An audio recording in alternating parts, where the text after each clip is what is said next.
Congressman Louis McFadden also expressed the truth after the passage of the bill. A world banking system was being set up here, a superstate controlled by international bankers, acting together to enslave the world for their own pleasure. The Fed has usurped the government. Now, the public was told that the Federal Reserve System was an economic stabilizer, and inflation and economic crises were a thing of the past. Well, as history has shown, nothing is further from the truth. The fact is, the international bankers now had a streamlined machine to expand their personal ambitions. It's alive! It's alive! It's alive! For example, from 1914 to 1919, the Fed increased the money supply by nearly 100%, resulting in extensive loans to small banks and the public. Then, in 1920, the Fed called in mass percentages of the outstanding money supply, thus resulting in the supporting banks having to call in huge numbers of loans, and just like 1907, bank runs, bankruptcy, and collapse occurred. Over 5,400 competitive banks outside of the Federal Reserve System collapsed, further consolidating the monopoly of a small group of international bankers. Privy to this crime, Congressman Lindbergh stepped up and said in 1921, "Under the Federal Reserve Act, panics are scientifically created. The present panic is the first scientifically created one, worked out as we figure a mathematical equation." However, the panic of 1920 was just a warm-up. From 1921 to 1929, the Fed again increased the money supply, resulting once again in extensive loans to the public and banks. There was also a fairly new type of loan called a margin loan in the stock market. Very simply, the margin loan allowed an investor to put down only 10% of a stock's price, with the other 90% being loaned through the broker. In other words, a person could own $1,000 worth of stock with only $100 down. This method was very popular in the roaring 1920s, as everyone seemed to be making money in the market. However, there was a catch to this loan. It could be called in at any time and had to be paid within 24 hours. This is termed a margin call, and the typical result of a margin call is the selling of the stock purchased with the loan. So, a few months before October in 1929, J.D. Rockefeller, Bernard Baruch, and other insiders quietly exited the market, and on October 24, 1929, the New York financiers who furnished the margin loans started calling them in masse. This sparked an instantaneous, massive sell-off in the market, for everyone had to cover the margin loans. It then triggered mass bank runs for the same reason, in turn collapsing over 16,000 banks, enabling the conspiring international bankers to not only buy up rival banks at a discount, but to also buy up whole corporations at pennies on the dollar. It was the greatest robbery in American history. But that didn't stop there. Rather than expanding the money supply in order to recover from this economic collapse, the Fed actually contracted it, fueling one of the largest depressions in history. Once again outraged, Congressman Louis McFadden, a longtime opponent of the banking cartels, began bringing impeachment proceedings against the Federal Reserve Board, saying of the crash and depression, "It was a carefully contrived occurrence. International bankers sought to bring about a condition of despair so that they might emerge the rulers of us all." Not surprisingly, and after 2 previous assassination attempts, McFadden was poisoned at a banquet before he could push for the impeachment. Now, having reduced the society to squalor, the Federal Reserve bankers decided that the gold standard should be removed. In order to do this, they needed to acquire the remaining gold in the system. So, under the pretense of helping to end the Depression, came the 1933 gold seizure. Under the threat of imprisonment for 10 years, everyone in America was required to turn in all gold bullion to the Treasury, essentially robbing the public of what little wealth they had left. And at the end of 1933, the gold standard was abolished. If you look at a dollar bill from before 1933, it says it is redeemable in gold. You look at a dollar bill today, it says it is legal tender, which means it is backed by absolutely nothing. It is worthless paper. The only thing that gives our money value is how much of it is in circulation. Therefore, the power to regulate the money supply is also the power to regulate its value, which is also the power to bring entire economies and societies to its knees.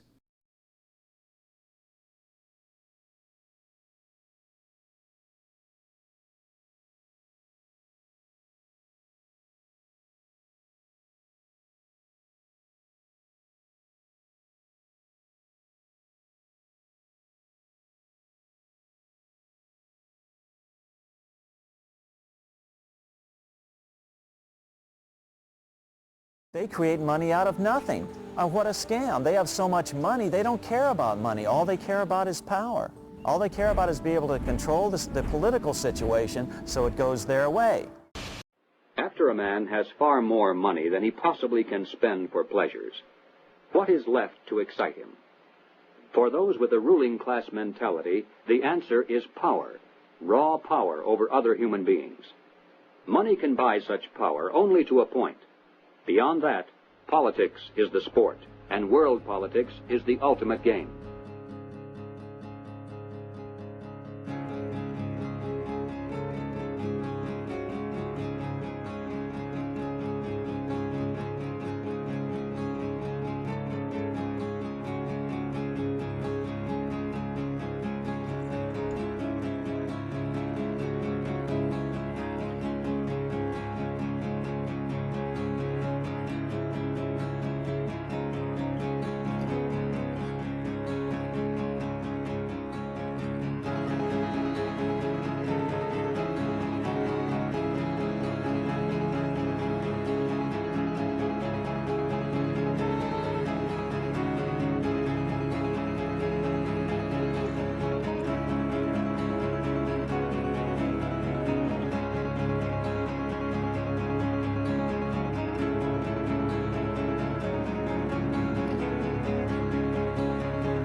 On the outskirts of the national capital today, black limousines with darkened windows converged on a hotel where private security guards imposed ironclad control. The limos carried royalty, political power brokers, and industrial titans to a secret meeting that will last all weekend. It's known as the Bilderberg Group. Could their objective be world domination? If you haven't heard of the Bilderbergers, it's for one reason only. They haven't wanted you to. At their annual closed-door meetings, no outsiders are allowed even close to the building. Here are gathered the most powerful individuals of the Western world, united regularly at club meetings. Yet nothing is reported by the New York Times, the Washington Post, or the LA Times. What really fascinates me is the complete blackout in the American press. For more than 20 years, I've gone down to the press club every day. I check the wires in their library, mingle with other paper boys, and I asked them the question many times, why, when if 120 film stars or 120 NFL football players met behind locked and guarded doors at a remote location for 3 days, you'd try very hard to penetrate and find out what those movie stars or football players are doing. Well, I had no curiosity at all when 120 of the world's most powerful financial leaders and political leaders meet for 3 days in a remote location behind armed guards in a complete blackout. Well, I had no curiosity.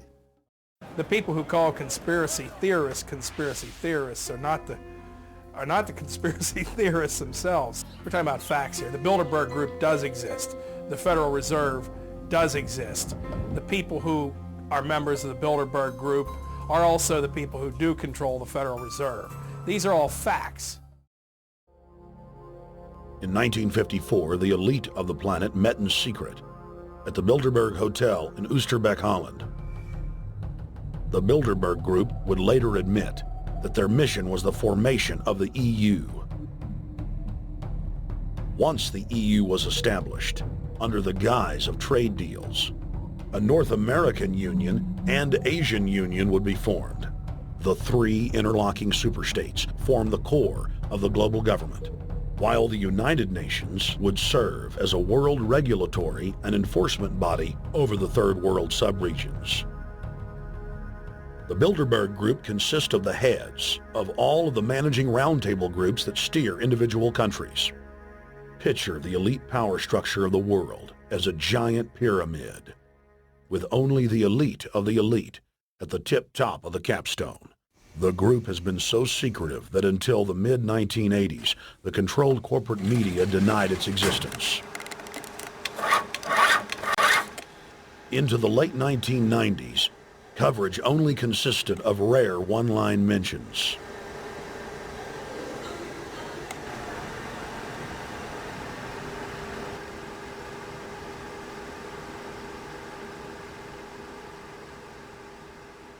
With the rise of the alternative media, their stranglehold on information has begun to slip. What we do hear coming out of those meetings is incredible about the plans of the New World Order to consolidate power.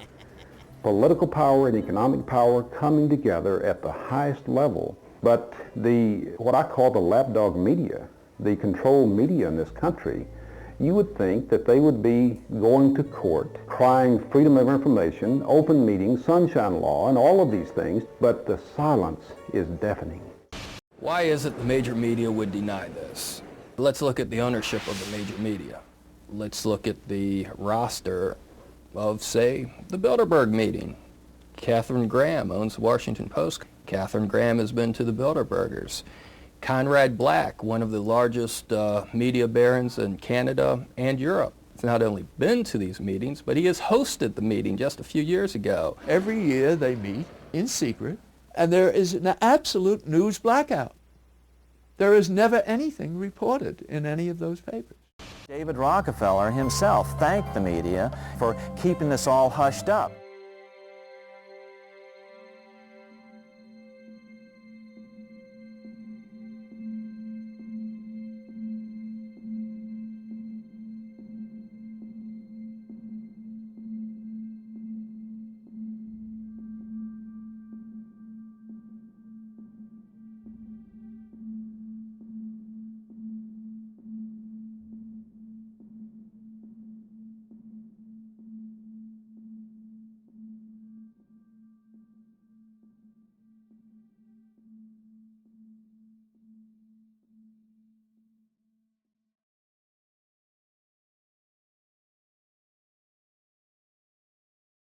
First heard about Bilderberg in 1975, and I said, I don't believe it.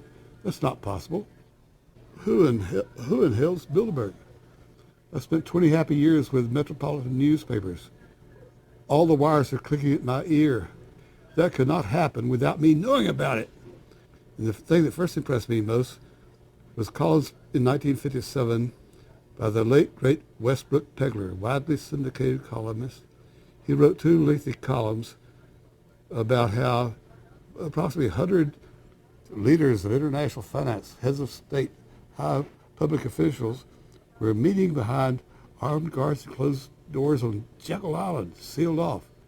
What are these powerful internationalists doing? And why is it so secret? Why do they have armed guards outside? Why is it sealed off? The newspapers totally ignore it. Not a word. Total blackout in the United States. Since then, I've never stopped pursuing Bilderberg, or the whole international gangster organization led by Rockefellers and Rothschilds as they manipulate the world for their own selfish interest. About 10 have come in. They've been coming in slowly in typically big black cars with what appears to be bulletproof glass, and we've got a few pictures of some of the people. We're being kept well back from the building by an awful lot of security people. But, you know, there'll be more security as this thing develops. Again, just a reminder to stay off the property, okay? I am. This is the line. We checked with the city. Thank you. Oh, yeah, there's one right there. Hi. Hey, we're not your property. We're not your slaves. We're going to defeat the New World Order. The New World Order is going to be defeated. You realize that? I'm glad you do. Always does throughout history. Now, I think what is very difficult for most people to understand is how such a small group of 125 men and a few women control a population base of 6 billion people. Actually, it's much easier than you think. These people work on what I call systemic methodology, meaning that you take a pie, just imagine you take an apple pie and you slice this apple pie into lots of very small pieces, and you put in front of each one of these pieces your man or woman of trust. And by controlling this individual, you control an entire organization. For example,